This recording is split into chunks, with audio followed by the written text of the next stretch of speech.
It is 4 p.m. We're bringing developing news. And the stories behind the headlines. This is Storycon. I'm Regina Lay. I'm Ed Lingao. Some stories we're watching this Wednesday, May 14. Re-election in Senator Bongo continues to lead the partial and unofficial results of the senatorial race. As of 2:30 p.m., Go is at the top with 26.4 million votes, followed by former Senator Bam Aquino with 20.6 million. Senator Bato de la Rosa and ACT-CIS Congressman Erwin Tulfo placed third and fourth respectively. Former Senator Kiko Pangilinan is at fifth, while Congressman Rodante Marcoleta is at sixth. Also in the so-called Magic 12 are former Senators Ping Lacson, Tito Soto, Pia Cayetano, Lito Lapid, and Amy Marcos, as well as Representative Camille Villar. Malacanang says President Bongbong Marcos is not pushing for VP Sara Duterte's impeachment. Palace Press Officer Claire Castro claims the president is not involved in efforts to oust Duterte. She adds there is no plan or support from Marcos in the pursuit of impeachment proceedings. 9 House prosecutors won re-election ahead of Vice President Sara Duterte's impeachment trial at the Senate next month. 2 prosecutors, Raul Bongalon and Loreto Acharon, lost their bids for another term. Still, House leaders say trial preparations will continue. There are reports that presumptive party list representatives Laila de Lima and Chel Diokno could take the place of Bongalon and Acharon. And a study from the Philippine Observatory on Democracy finds that Filipinos vote in large numbers, but civic engagement dropped after the elections. Only 4 in 10 urban Filipinos participate in local meetings, while 3 in 10 feel disconnected from their communities. Researchers warn that focusing solely on voting weakens democratic accountability and long-term participation. And joining us today, Storycon's resident political pundit, Tito Ronald Llamas. Oh, and the Philippine Star, Editor-in-Chief, Ms. Ami Pamintuan. Ayan. Oh, yan. Ito malakas yung natin, connection. Yan ang magandang connection. Happy Wednesday! Happy Wednesday! Alam mo, Ami, Red, parang bagal ng linggo, no? Ano? Kasi nag-31-hour coverage tayo on Monday, that's why. Sabi niya parang bagal ng linggo. It's only Wednesday. Parang Friday na ba yun? Kalahati pa lang tayo ng linggo. Ano ba yan? Trabaho ko pa sa Biyernes, proclamation sa Biyernes. Confirm na ba, Ami? The official comment? Hindi, mukhang ano kasi mapatatapos daw yung canvassing tomorrow. Yeah, exactly. Thursday daw. Yung National Board of Canvassers. Yeah. So, pwede na yung full proclamation. Nagmamadali na nga si Congressman Marcoleta. Proclaim na daw ngayon yung first 6 ASAP. Pero wala na namang surprises anymore eh. After Monday's surprise. Yeah. Yung first 6 lang naman ang pinapano niya. Pero baka magkuha ng... Paano kung magkuha ng court order si Pastor Kibuloy? Gusto niya ng manual recount. Yeah, but for you to have a manual recount, first of all, you have to file your protest, and secondly, you have to cough up the money for the recount. Malaki-laking pera yun, ha? Ayan. Dapat kasi yung sign of God as maraming boto eh. Kaya malamang dinaya yun. Malamang dinaya yung sign of God. Oo. Pero mo sign of God ka, tapos ang liit ng boto mo, merong problema yan. Oo nga, ang layo niya, no? He was what? 20... Alam mo, kayo kasi wala kayong pananalig eh. Alam mo, si Cristo, nung siya pinapako, bago siya ipako sa krus, pinagbotohan ng taong bayan kung siya dapat, pakawalan ng tuluyan. Talon-talo siya. Diba? Are you quoting Senate President Cheese Escudero? Ay, masabi niya. Remember, that's what he pinili siya kaysa kay Barabas. Ayun nga pala.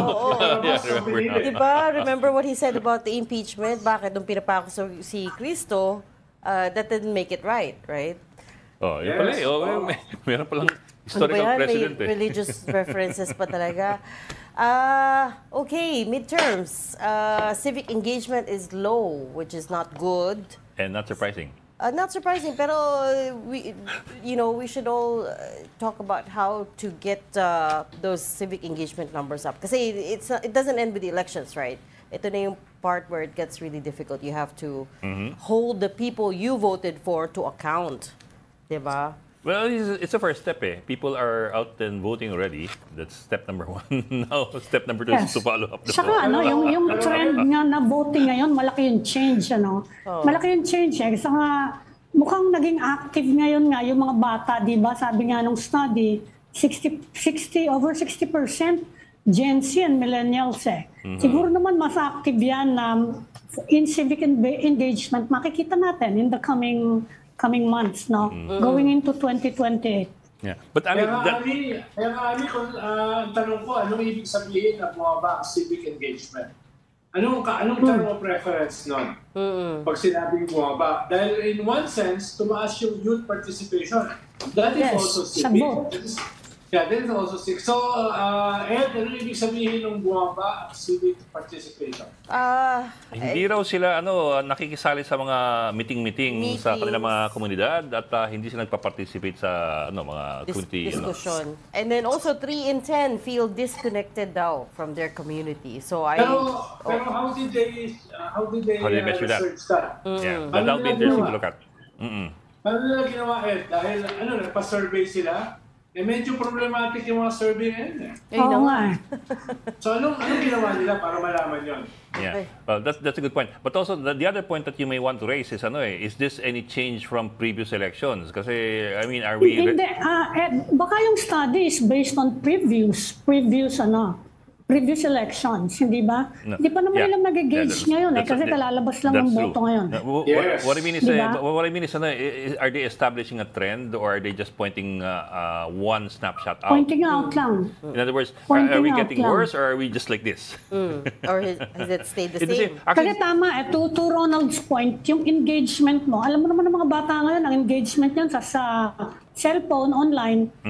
I mean, you can be watchful, you can be vigilant through online, di ba? Ganyan sila ngayon. Ganyan sila ngayon, pinapakita. Ito, di ba? Dating ginagawa ni Edling daw, ng mga teach-in, wala na yun. Ako na naman, ikaw yun eh. Sila Manny Mugato. Teka, pero the other thing I do want to point out is the stress on the Gen Zs and millennials making up how much? 60%? 60%, about 42 million voters this time around. Yes. So they're being credited for whatever happened in this election. But I'm wondering lang how the ratio was in previous elections. Kasi kung pareho rin naman, they should also be credited or discredited for the previous votes. I mean, is there an increase in the percentage of millennials and Gen Zs who are going out to vote? Yan yung mga bago ngayon. But you know what I mean? You know what I mean? Anecdotally, mas tumaas. Dahil na yung nagtulak dun sa mga pink is basically young people. Anecdotally, kailangan mo pa talaga ng research para malaman. Dahil masyadong pa lang kakatapos pa lang ng election eh. Kaya tinatanong ko kanina, anong basis? Usually it takes time eh. Diba? Usually it takes time para malaman yan. Wala naman tayong exit polls. Kung meron tayong exit polls, mas madali. Diba kung may exit polls? Kaso, ang sabi ng mga survey agencies, mahal daw ang exit polls. At wala namang nagko-commission. Yun ang magastos eh. Si Comelec Chair George Garcia did say that yung 60% of youth, Gen Z and millennial voters is higher than previous years. However, by how much, hindi pa natin alam kasi they're still canvassing and tallying yung final voter turnout, right? But according to Comelec, mas mataas than previous years siya. Seems like the trend is going up. Gusto ko itanong yan doon sa mga pollsters kasi kung 60% ng voting population Gen Z and millennial, hindi ba dapat yung sampling mo mas malaki yung sa 60% na yon? Kasi kung pinantay-pantay nila, baka isa yun sa dahilan kung bakit medyo sumemplang yung yung resulta. Well, and balik tayo sa... Diba ganun yun? Kailangan checkin mo yung demographic mo for accurate sampling. Anyway, tatanong ko yung susunod pag nakausap natin yung mga... We'll have later, we'll have Ronald Holmes later. At okay. Halfway through the program. We'll bring him in. So, all the questions about the surveys. For the grilling, how did we get it so wrong is the question, di ba? Oo nga, tama yung sampling. It comes back to the sampling. It comes back to the questions. Kasi sinikot na nila to in other press cons. Sabi nila, okay, may shifts in campaign strategies, low voter turnout. Tapos this time around also, malaki-laki yung size of the undecided voters. What is sometimes called the soft voters. Pero again, why did the surveys not capture those is the question, right? Tama. Baka yung simula nila sa criticism na yan, baka may mali yung aming framework, pag-aaralan na yung maigi, ayaw muna namin depensahan yung aming survey. Alam yung ibang nagpapaliwanag, very defensive eh. Huwag na muna, huwag na mag-defensive, huwag na magpaliwanag sa presinto. Wala muna, tanggapin na merong mali. Kung ano yung mali. At pag-aaralan namin bakit. And aayusin namin. Pero kung didepensahan mo kagad yung mali, lalong mawawala ng tiwala sa'yo. Yeah. Ronald, in the spirit of self-reflection, may kailangan bang din baguhin yung the political analysts, the industry of political mga analysis? Political papa. Mga political punditry. Definitely. Because definitely. Dahil yung mga political analysts, bumatay din sa surveys eh. Diba? Bahagi ng analysis mo ay batay sa survey. Kung mali yung survey mo, mali yung analysis mo. Dahil garbage in, garbage out. No? Pero at the same time, merong positibo, merong negatibo. May cup half full, half empty. No? Diyan sa one. Pero meron kasi mga political analysts parang nag-a-apply ng trabaho eh. No? Sinasabi yung gusto marinig ng mga political forces. Ang tawag ko doon, biodata. No? Ano na? Ang tawag mo na? Biodata. Biodata? Nagkaroon mga political analysts eh. Kilala ako mga political analysts, nakahanap buhay eh. Sasabihin mo ito sa boss mo, ito sa nagpapasahod sa'yo, what they want to hear. Hindi ikaw yun. Hindi ikaw yun. Medyo napan ako nga yung isa eh. Medyo napan ako eh. Sabi ko, di ba blood money yan? No? So, katulad din sa mga survey firms. May mga survey firms na naghahanap buhay, may mga survey firms na sincero, ganoon din sa mga political pundits. No? So that industry, itong grupo ng mga political pundits, kailangan din mag-self-reflect, mag-self-analyze, and to see where we got it so wrong, right? Because, to be honest, sino ba yung nagsabi leading up to the elections that we will get the results that we will get? Na mataas si Bam and Kiko, na makakapasok si Marcoleta, and hindi makakapasok si Willie and si Bong Revilla, right? Wala, in the many interviews we've done, I don't think anyone's actually said it. Diba? Tama. Kaya nga pupunta ako sa Vatican para bendisyonan ako ni Pope Leo eh. Para mag-reflect ako. Para mag-reflect ako ron. Mag-reflect ako. No? Kaya ka pupunta ng Europe. Alam mo, kailangan mo yun. Yung bendisyon. Oo. Talagang kailangan mo yun. Hindi ako makapag-reflect pagkatabi ko yung principal eh. Masyado bang ano? Lagi ko sinesermonan. Masyadong tense. Oy, teka, yung module natin nag-iintay, oh. Oo nga, nagpapatuyo na ng buhok eh. Nagpapatuyo na. Okay, let's bring in our mobile journalist, si Merimon Reyes. I think she's reporting from the Comelec. Merimon, tapos ka na ba magpatuyo ng buhok? Hi, Merimon. Magandang hapon. Winawagay-way ko yung buhok ko dito para magkaroon pa tayo ng energy. Pero so far, sa pangalawang araw ng canvassing ng boto nga ng NBOC or ng National Board of Canvassers, nang nakita kanina sinabi na makasaysayan daw na on the first day of the national canvassing, nasa 58 COCs agad yung na proseso nga ng NBOC. And ang nasabi kanina sa latest na press conference kasama nga si Comelec Chairman George Erwin Garcia, hopefully daw ngayon, naka-30 na sila nung umaga. So sana within this day, makaabot daw sila ng 100 para maka-158 na raw sila. And hopefully, by tomorrow, matapos na raw nila in the evening yung 175 na COCs. Para nga raw, as early as Saturday or if not earlier or if not later than Saturday or Sunday, magkaroon na raw ng official proclamation ng senators and winning party list groups. And pagdating nga doon sa ilang mga kampo na nagre-request ng early proclamation o kaya naman yung manual recounting, ang nasabi dito ng Comelec, meron naman talagang authorization ang NBOC na babaan daw yung threshold. Pero naging desisyon nila dito ay tapusin muna yung 175 na COCs para mas maayos at isang bagsakan yung magiging official proclamation ng mga ito. So far, yun pa lang yung latest na ngayon. Kasabay din kasi ng second day ng NBOC, ginawa na rin yung random manual auditing doon sa Pasay, which will run for 45 days. So over 700 random ballot boxes. Kinuha siya sa iba't ibang mga presinto sa bansa. And ang manually audit nito ay 60 teams from DepEd na nag-train noong April 28 to 30 na hindi sila nagsilbing electoral board sa mga iyon. So bukas, pupuntahan natin yon, titignan natin yung sitwasyon nila. And so far, yun pa lang ang latest mula dito sa Comelec Monitoring Center. Balik sa inyo. Okay, meron balikan ko lang. So, yung COCs, they've canvassed 50 plus out of total how many? 175.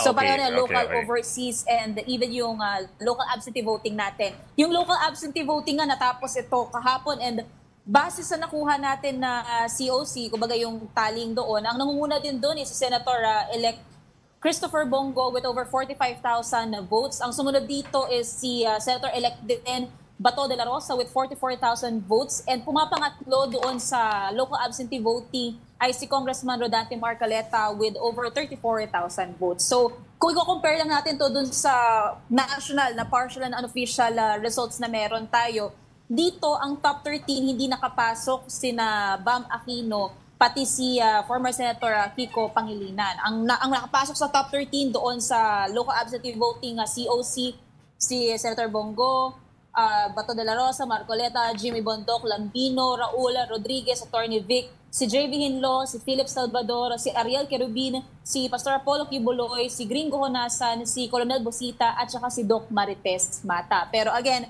yun nga, hintayin muna nating makompleto ng NBOC yung 175 na COCs, and we will also await yung official proclamation day nila. So mga Pero nangihingi si Pastor Kibuloy ng ng manual count. Gaano kahirap 'yon kung sakasakali?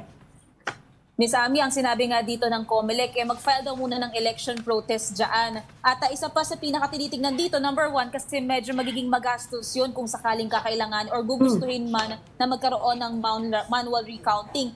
Plus, magre-require daw ito ng isa pang batas to mandate such a proceeding.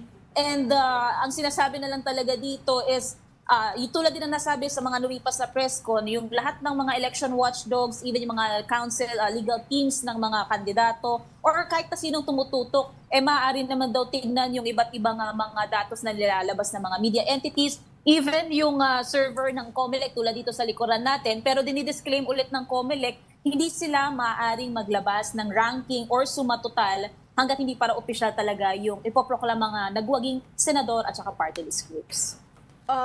Mary Mon, talking about watchdogs, I wonder if nabalitaan mo yung about the EU election observation mission, the European Union election observation mission. They released a statement saying that they were not able to access some of the polling precincts contrary to the agreement. So the backstory is yung the Philippine government invited the EU to observe the election. So nagpadala sila ng delegation.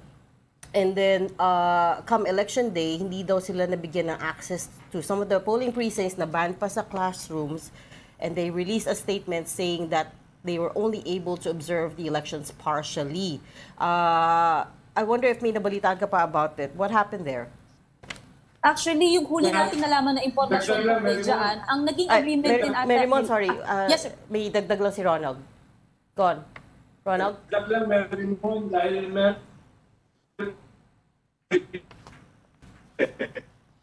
Break up ka, Ronald. Signal's going bad again. Kasulatan na agreement na parang ang paliwanag nila ng mga EU observers ay meron silang kasunduan sa gobyerno, sa COMELEC. At inimbita sila na meron ganong klaseng kasunduan na hindi daw nasunod. No? Naglabas sila ng statement yung kasunduan nila. Kaya anong nangyari doon? Yeah. So far, yung huli natin nakuha ang impormasyon tungkol dyan is papayagan daw itong mga observers before and after. Kung doon daw mismo sa mga voting precincts nila nais na mag-obserba, before at saka pagkatapos daw ng oras ng pagboto sila maaaring makapasok. Pero so far, kukuha pa tayo ng ibang impormasyon tungkol dyan kung paano nga ba ma-resolve itong conflicting na feedback ng EU observers natin. Pero so far, yun yung huli nating talagang nalaman na ang usapan din nila kung mag-observe sa mga election precincts before and after voting hours. Okay. Seems like a bit of a miscommunication, no? I think their expectation was dapat ma-access nila lahat ng voting precincts that they want to observe, right? Okay. Yes, dahil wala silang ma-observe kung nasa labas sila. Oo. So, pumunta sila dito, mga 200, para talagang magkaroon ng full access. Yeah. Ang sabi ng COMELEC, merong batas daw na bawal yun. Bakit sila nakipagsundo? Pwede naman kasi itong mga observer, hindi na tumuloy. No? Hindi na kung naglinawan doon sa gano'n. 200 yan, ha? May mga ministers, halimbawa, na-meet ko yung dating health minister ng Portugal, may mga members of parliament, no? Kaya may mga academicians. So baka mapahiya tayo Dahil sa kanila kasi, pwede.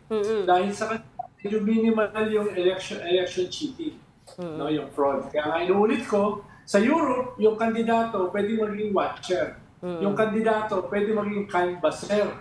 No? Na-observe ko yan sa Finland, sa Germany, sa Sweden, sa Spain. Ibang-iba sa atin Kaya nung sinabi na hindi sila pwedeng pumasok, medyo nagulat sila. I think that's right. Expectation was full access. So mukhang may something wrong with the agreement. Again, coming back to the point na it was the Philippine government that invited the EU to observe this election, this midterm elections. Tapos biglang ito na nga yung nagka-issue sila on the ground. Pero dapat nilinaw nila na may batas talaga. Alam ko, bawal pumasok talaga doon sa classroom Baka ibig sabihin na observe from a distance. Hindi ka talaga pwede. Marami hindi pwede. Dapat nilinaw muna nila yung mga laws the parameters. na hindi pwedeng ma-breach. Pero Marymon, may proclamation na ba si former President Duterte? Kasi hindi naman daw kailangan pumunta siya dyan Nako, Miss Ami, yan yung inaabangan din natin. Kasabay din yan kasi may nilabas din nga na suspension muna na proclamation itong si Comelec. And since marami-rami pa silang pending cases din na kailangan asikasuhin, we'll be on standby kung paano nga ba magpo-progress ang mga ito. Okay. We'll let you go. Thank you so much for those updates and that reporting. Marymon Reyes reporting to us at the Comelec Canvassing Center. Okay, I think we just need to take a very quick break. You're watching Storycon on One News. Stay with us. We've got developing news and the stories behind headlines. Welcome back to Storycon, the Story Conference. I'm Ed Lingao. And I'm Regina Lay, still with us. Ami Pamituan of the Philippine Star and Ronald Llamas, our resident political pundit, who is en route to Europe at the moment. Okay, let's bring in our guest for the day. We've got the man of the hour, Pulse Asia Research President, Ronald Holmes. Good afternoon, sir. Magandang hapon. Hi, Professor. Magandang hapon. Hi, Ronald. Hindi ko alam kung bakit man of the hour Nakahinga ka na? Man in the hot seat na lang. Man in the hot seat na lang. Nakahinga.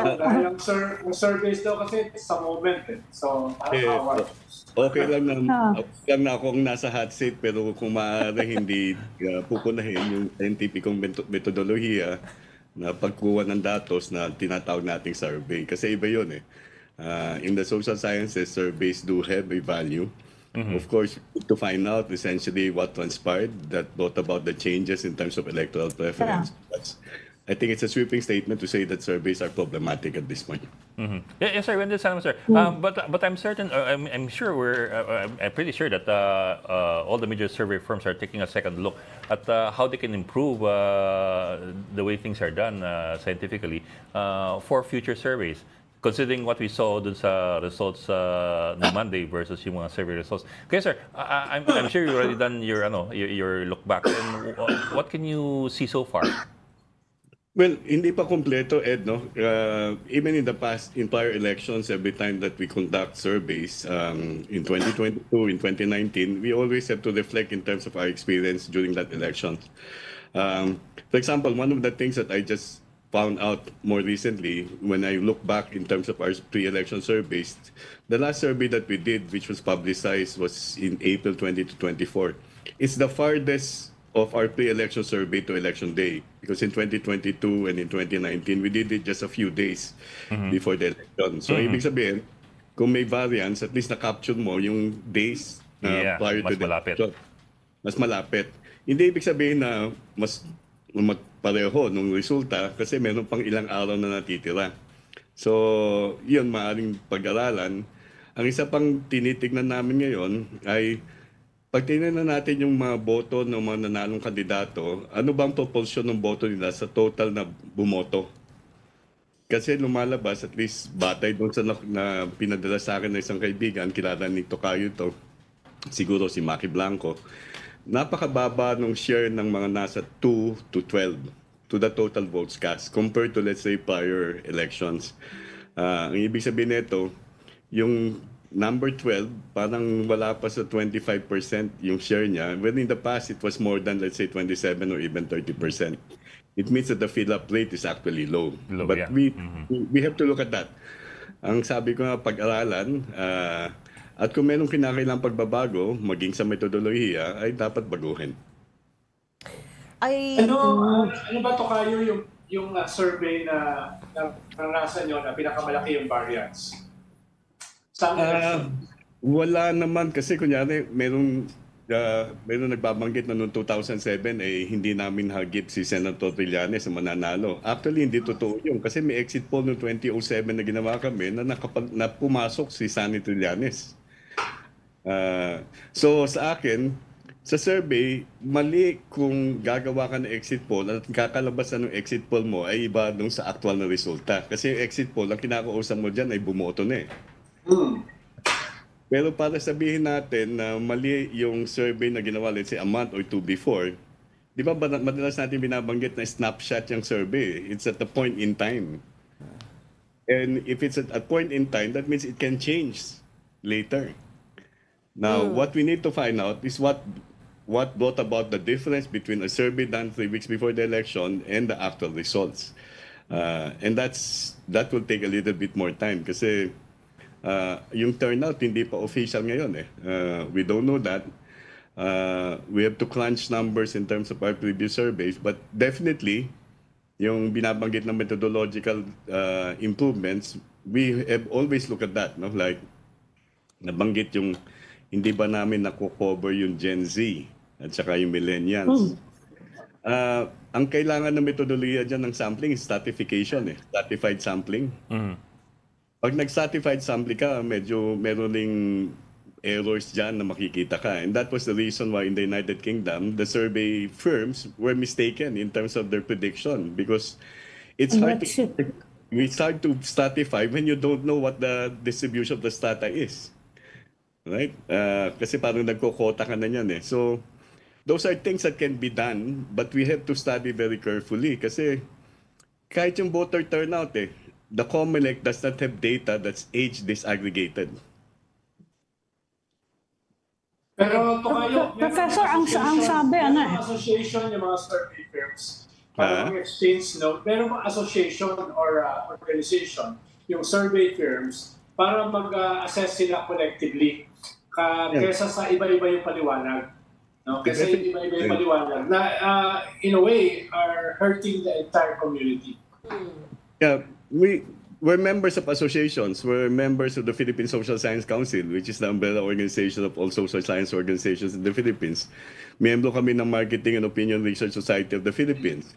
Member rin kami pareho ng SWS ng World Association of Public Opinion Research. So those are the organizations that we belong to that can actually look into what we're doing and can be tapped to look into essentially what the survey firms are doing. And if need be, then we will, in the past, nung merong issue about exit polls, I remember there was an independent group that looked into it, an independent academic group, kung yung variance kung bakit hindi iba yung resulta sa ilang lugar when in that exit poll. I think that was the 2004 elections.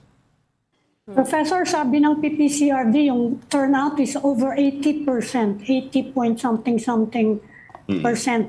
Ang pinag-uusapan lang naman ngayon kasi usually malaki yung variance sa sa bottom 6 lang naman ng Senate race Kaya lang ngayon apektado yung yung top 6, pati yung number 2, very important na wala sa Magic 12 bigla naging number 2, wala sa Magic 12 bigla naging number 5, number 6. Kaya ganon. Kanina nabanggit na rin namin na kung nagtatanong ba kayo sa COMELEC kung yung siguro yung age range ng demographic kasi yun nga merong study na 60% Gen Z and millennial yung botante. Nagtatanungan kami, hindi ba dapat mas malaki yung representation on sa sampling ninyo? Kaya bang gawin yun? Yun nga yung sinasabi kong stratified sampling, Abby. Yeah.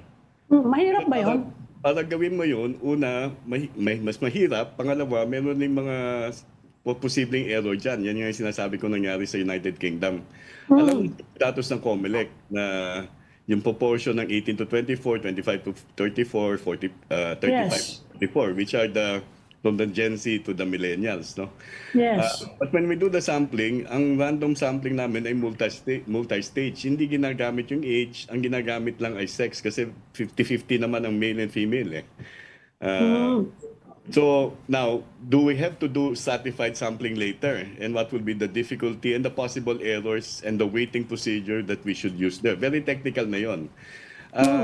We have looked into it and we will look into it again. But if you ask survey specialists, meron talagang issues dyan, no? And you have to weigh them very carefully. Ang isa pang tanong dyan, kasi may nagre-raise the Gen Z go for a more progressive candidates. Ang sa akin, it's important and I would rather ask the COMELEC, may data ba sila ng ilan sa by age ang bumoto? Ang problema, I think I've asked that many times on the COMELEC in the past years. Wala eh. May data privacy issues kasi. I'm sure that the data is there. But you know, the ballot doesn't indicate anong sex, anong age mo eh. So it would be very hard for us unless we do, as Ronald pointed out earlier, an exit poll. Doon malalaman ilan ang bumoto na Iglesia ni Cristo, ilan ang bumoto na, let's say, Katoliko, na mga Cebuano, and mga kabataan. Meron pang speculative reports, hindi lang dito sa atin, but in the US and in the UK, after Brexit, na nagiging parang trend daw ngayon na nagsisinungaling mga tao sa mga pollsters. Ayaw magsabi, lalo na kung controversial issues, ayaw nilang sabihin. Have you looked into that? Meron bang basis yung mga report na yan? Yeah, may basis yan. Kaya ang methodology, pag ang issue ay sensitive, kunyari, meron kami mga studies in the past surveys that we look into vote buying. Ang ginagamit mo method dyan ay sealed envelope. May mga survey na tumitingin sa domestic violence. Sealed envelope, ibig sabihin, bibigay mo doon sa respondent mo yung katanungan at sasabihin, yung questionnaire at sabihin mo na pagkatapos yung sagutan, ilagay nyo sa envelope. Kasi wala namang amin na binubugbog ka sa bahay eh. Dito sa survey, pre-electoral survey na ginawa namin from April, balota ang ginagamit. Bibigay yung balota at pagkatapos dyan, pumunta ka sa kahit sa lugar ng bahay mo at pag natapos ka na, bumalik ka sa amin at nakaselyado na yung envelope. So in that sense, there's confidentiality in terms of the response. Right? So yun, if it's sensitive. Tapos may nakita rin kami, well, it's an option of the respondent, na balik yung balot at sabihin na ayaw ko i-fill up yan. And we do have respondents like that, no, na nagre-refuse na i-fill up man lang yung balot kahit na confidential siya. So, hindi, sa pagtingin ko, given that method, na-erase mo yung apprehension na maaring matukoy siya, no? Dahil hindi naman binubuksan yung envelope sa harap niya eh. Ang instruction namin sa interviewers ay buksan yan pagbalik nyo doon sa opisina. Ronald, I understand what you're saying about surveys being a snapshot of a moment in time, and of course it can change, pero ang issue kasi this time around is medyo malaki-laki yung discrepancy, no? There are many upsets if we just go by the survey versus the result. Ang laki po ng differences. And I understand as well what you were saying about the low voter turnout and how it could increase the variances. Pero I wonder if, as you do your self-reflection, I wonder if there's room there to try to capture more of yung mga hard votes versus the soft votes. Not just ask people, okay, kilala mo ba tong kandidato na to and will you vote for them? But more along the lines of, will you vote for this candidate come what may, versus, will you not vote for this candidate, whatever they say, right? Kasi yun makikita natin how much of a factor yung campaign strategies can really play into it versus what the perception is already on the ground. Yeah, Regina, meron namang basis sa surveys, meron kung magagamit na masasabi kung ano yung fairness ng kanilang boto. Kasi, for example, tinanong namin, magbabago pa ba ang bilang ng inyong binoto? And normally, you ask that for people because in March, we still were doing the non-ballot method. So, alam namin kung ilan yung binoto, no? So, tinatanong sila, magbabago pa ba? Karamihan sa kanila nagsabing magbabago pa at karamihan nagsasabi na dadami yung binoboto nila. Mahirap yung malaman kung gaano ka pirme o lambot yung boto ng isang kandidato kasi 64 tong tumatakbo. Kung presidential to, siguro madali. But with 66, you know, the right in terms of the response will be too much. So that's the only question that we have. For example, in our surveys, the last survey would be, when will you firm up your decision on who to vote for? And those are things like, for example, the question there, the choices there would be on election day, the day before election, the week before election, etc., etc. So in that sense, we know and we can cross-tabulate that some of the voters are actually not so firm with regard to their voting decision if meant day on election day. Now, that's one thing that we will look at in this self-reflection, and we've done it before. But you really go into that detail, no? Now, we don't report that out because that's internal to us. Of course, it's an important thing. Now, another point I should raise is, napapa-English tuloy ako eh. Si Professor. Ang isang punto pwede nating tignan, ano yung share ng boto ng isang kandidato sa total na bumoto nung election day. Kasi, kunyari, sabihin ko na lang, no? Si Kiko Pangilinan in our last survey had, 20%? Si Bam Aquino, I think, had about 27%. Ano ang share niya dun sa actual votes nung election day? Gaano kalaki yung diferensya? Kasi pag binase mo lang sa ranko, hindi masyadong tugma yun eh. You look at the base, which is the preference. The preference established prior to the election and the vote that is the share of the vote on election day. Now, we have to wait until the COMELEC comes up with the final official count before we do that. Pero at this point, Professor, may naiisip na ba kayo na pwedeng pagbabago na you will most likely implement sa mga susunod na pre-election surveys which will be about 2027 na mag-umpisa na yan? Well, some firms have already started on the presidential even as early as last year. We will look into it. I cannot say na may mga pagbabago, but definitely kung ang batay na rin sa kakalabasan ng aming internal na pag-aaral, definitely there will be improvements, no? Because every time we do the survey, even the questions itself, we try to change it to make it a better measure of, let's say yung firmness ng kanilang voting decision or the basis of their decision. Pero linawin ko lang Professor, sinabi niyo yung undervoting might have affected the results dun sa bottom, yung Senate race. Yeah, the fill-up would definitely have kasi, you know, itong initial data that I got from a friend that I mentioned, for example, if this is based on the unofficial results, no? Si Bong, 47% of the total votes, yung share of the total votes cast.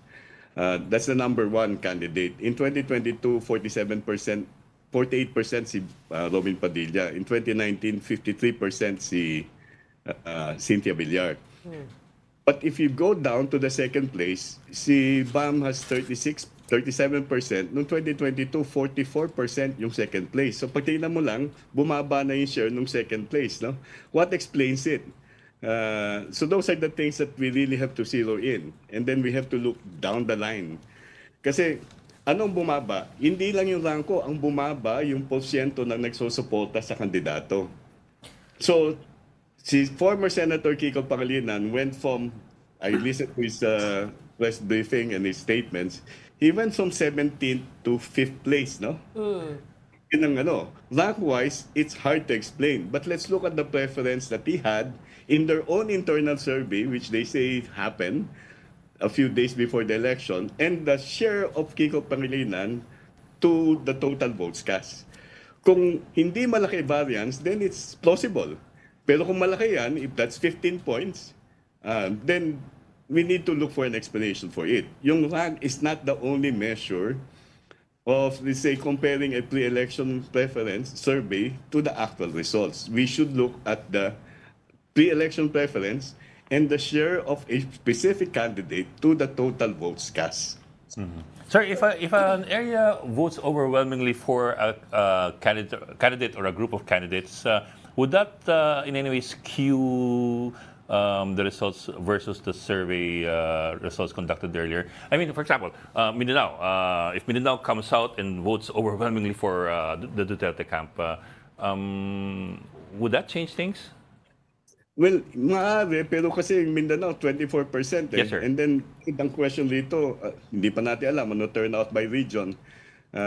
Nung kamakailan nga, nag-post ako sa Facebook na ang turnout, pinamababang turnout, NCR eh.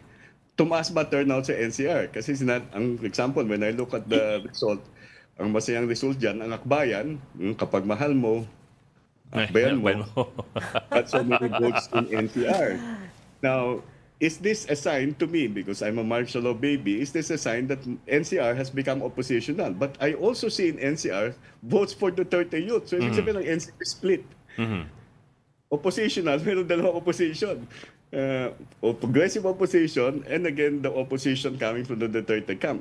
But we need to drill down on the data, and it's not too easy to do it. It will require some time, but that's one thing that we have to look at. Yung kasi Mindanao nga is 24%, pero Luzon is what, 50-something percent. Luzon is 57%. 57%. It's so big, pero nga, at the same time, Luzon, they're all over the place. You have so many, for example, you have Bongo, I think is number 1 sa Ilocos area, and I think also Metro Manila. Or is it BAM? But anyway, but you know what I mean? Watak-watak, hati-hati versus, for example, 24% na medyo solid. Tapos napansin ko, nung sinisilip ko yung mga datos namin nung huling mga survey, ang baba ng fill-up rate ng Region 1. Ilan? Yung point mo, sir, about don't just look at the rankings, but look at the share of a specific candidate to the total votes cast. Does that explain what happened to Ben Tulfo then? Because, I mean, at some point in the pre-election survey, baliktad yung nangyari sa kanya, no? At some point in the pre-election survey, he was at number 2. Erwin was number 1. Tapos, in the end, he fell down to 13. So, mataas-taas din yung share of... Pero si Ben Tulfo, in our own survey, I don't know about the other surveys, in 3 consecutive surveys, he was going down by 6-7 percentage points. So, ibig sabihin, ang trajectory niya pababa. So, whether the actual results will show that he actually slid further. But from February to March and April, he had consistent decline, which is beyond the margin of error from survey to survey. The same can be said for Willie Rebillame. The same can be said for, let's say, Abby Binay, although marginal lang yung from March to April niya. So, ang tanong dyan, bakit sila bumaba from the last survey to the actual result?